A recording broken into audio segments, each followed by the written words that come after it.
পুরনো বছরের সব দুঃখ গ্লানি ধুয়ে মোছে নতুনকে বরণ।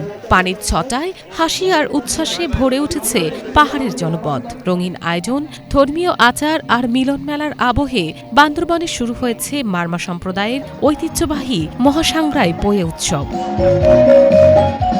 বাংলা নববর্ষের মতোই পাহাড়ের বিভিন্ন সম্প্রদায় নিজস্ব বর্ষপঞ্জি অনুসরণ করে নতুন বছরকে স্বাগত জানায়। মারমা সম্প্রদায়ের এই মহাসাংগ্রাই পোয়ে তাদের সবচেয়ে বড় সামাজিক উৎসব, আর এই উৎসবকে ঘিরে এখন পাহাড়ের প্রতিটি পল্লীতে বইছে আনন্দের ছোঁয়া। তোর কাছে প্রার্থনা করেছি সবার যেন ভালো থাকে, নতুন বছরে আগামী বছরটা যেন যাদের মন অপবিত্র থাকে তারাও যেন পবিত্র হয়ে যায়, সুস্থ থাকে। রাঙামাটি থেকে আমি এখানে সানরাইজ উদযাপন করতে আসছি। এখানকার মানুষের উদযাপনটা অনেক সুন্দর আর অনেক এনজয়েবল। এটার জন্য আমি রাঙামাটিতে না গিয়ে ঢাকা থেকে ডিরেক্ট এখানে আসছি এই উৎসবটা দেখার জন্য। এটা আসলে অনেক সুন্দর, এনজয়েবল। উৎসবের প্রথম দিনে বুদ্ধমূর্তি স্নানের মধ্য দিয়ে শুরু হয় আনুষ্ঠানিকতা। চন্দন মিশ্রিত পানি, দুধ ও বিশুদ্ধ পানি দিয়ে ধর্মীয় রীতিতে স্নান করানো হয় বুদ্ধমূর্তিকে। বিশ্বাস করা হয় এর মধ্য দিয়ে মন প্রাণ পবিত্র হয়ে ওঠে। দ্বিতীয় দিনে চলে পিঠা তৈরির উৎসব। বাড়িতে বাড়িতে দলবদ্ধভাবে রাতভর তৈরি হয় নানা ধরনের পিঠা, যা উৎসবের আনন্দকে আরও বাড়িয়ে তোলে। এইবার একটু ভিন্ন ধরনের উৎসব দেখতে আমরা এসেছি বান্দরবনের সাংগ্রাই উৎসব দেখতে। আমাদের অনেক ইচ্ছা ছিল বিজু উৎসব কাছে থেকে দেখার, কারণ ছোটবেলায় আমরা সবসময় বই পুস্তকে শুধু উৎসবের কথা আমরা পড়তাম। তো আমি এখন সামনে থেকে দেখে অনেক ভালো উপভোগ করতেছি। সবসময় পেপারে বা সোশ্যাল মিডিয়াতে দেখে থাকি ও পাহাড়িদের বিভিন্ন উৎসব আচার আচরণ গুলা দেখে থাকি, কিন্তু সরাসরি কখনো দেখার সুযোগ হয়নি। তো এইবার আমরা সময় নিয়ে এসেছি যেন আমরা অ্যাকচুয়ালি তাদের কালচারটাকে সামনে থেকে দেখতে পারি। তবে মহাসাংগ্রাইয়ের সবচেয়ে বড় আকর্ষণ মৈত্রী পানি বর্ষণ। তরুণ তরুণী সহ সব বয়সী মানুষ একে অপরের গায়ে পানি ছিটিয়ে আনন্দে মেতে ওঠেন। এই পানি বর্ষণের মধ্য দিয়েই তারা অতীতের সব ক্লান্তি ভুলে নতুন বছরকে বরণ করে। যারা আনম্যারেজ আছে তাদের গার্লফ্রেন্ডকে, যাদের পছন্দ তাদেরকে জল ছিটায়ে প্রপোজ করে থাকে আমাদের এই সাংগ্রাইয়ের মাধ্যমে।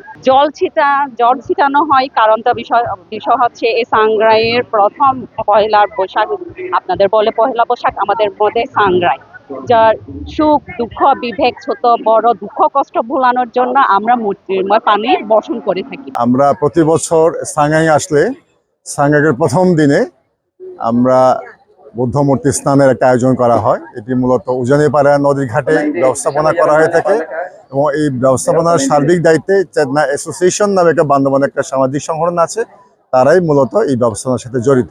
অনেকে মনে করি যে না বুঝে যে বুদ্ধের বোধহয় গায়ে ওনার শরীরে বোধহয় ময়লা আছে, তাই আমরা ওনাদেরকে পানি দিয়ে বা চন্দন পানি দিয়ে আমরা এটা ধুয়ে মুছে পরিষ্কার করি। মূলত এটি না, অর্থাৎ আমরা বুদ্ধকে স্নান করার মাধ্যমে মূলত আমাদের মনকে আমরা পরিষ্কার করছি। এই উৎসবকে ঘিরে দেশ বিদেশ থেকে পর্যটকদের ভিড় বাড়ছে। পাহাড়ি বাঙালি মিলিত অংশগ্রহণে এটি সম্প্রীতির এক অনন্য দৃষ্টান্ত হয়ে উঠেছে।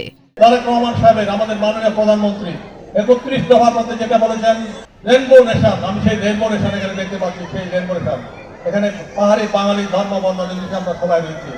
কাজে আমি আশ্বস্ত করতে চাই এই সংস্কৃতি রক্ষার জন্য পার্বত্য চট্টগ্রাম মন্ত্রণালয় যা যা করার প্রয়োজন তাই করবে, আমি আপনাদের আশ্বস্ত করতে পারি। যতগুলো জনগোষ্ঠী রয়েছে সেই জনগোষ্ঠীর সময়ের ঐতিহ্য সংস্কৃতি কৃষ্টি তুলে ধরতে হবে। যেগুলো হারিয়ে গেছে, বিলুপ্ত হয়ে গেছে, সেগুলো আমাদের কিছু পুনরুদ্ধার করতে হবে। কাজে আমি এই উদ্যোগকে স্বাগত জানাই। আগামীতে যাতে আমাদের এই দিনগুলো, আজকে আমরা পানি মেলা যেভাবে উপভোগ করলাম ধর্ম বর্ণ নির্বিশেষে, সেই জন্য আমি প্রার্থনা করি আজকে এই যে আমাদের আগামী দিনগুলো যাতে শুভ হোক, আনন্দের হোক, উৎসবের হোক, আর যাতে আমরা সাম্প্রদায়িক সম্প্রীতির মধ্যে পাহাড়ি বাঙালি নির্বিশেষে বসবাস করতে পারি। পাহাড়ের এই মহাসাংগ্রাই শুধু উৎসব নয়, সম্প্রীতি, ঐতিহ্য আর নতুন আশার এক জীবন্ত প্রতিচ্ছবি।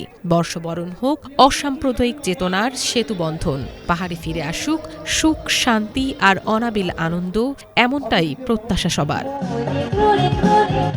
Bangla vision news desk.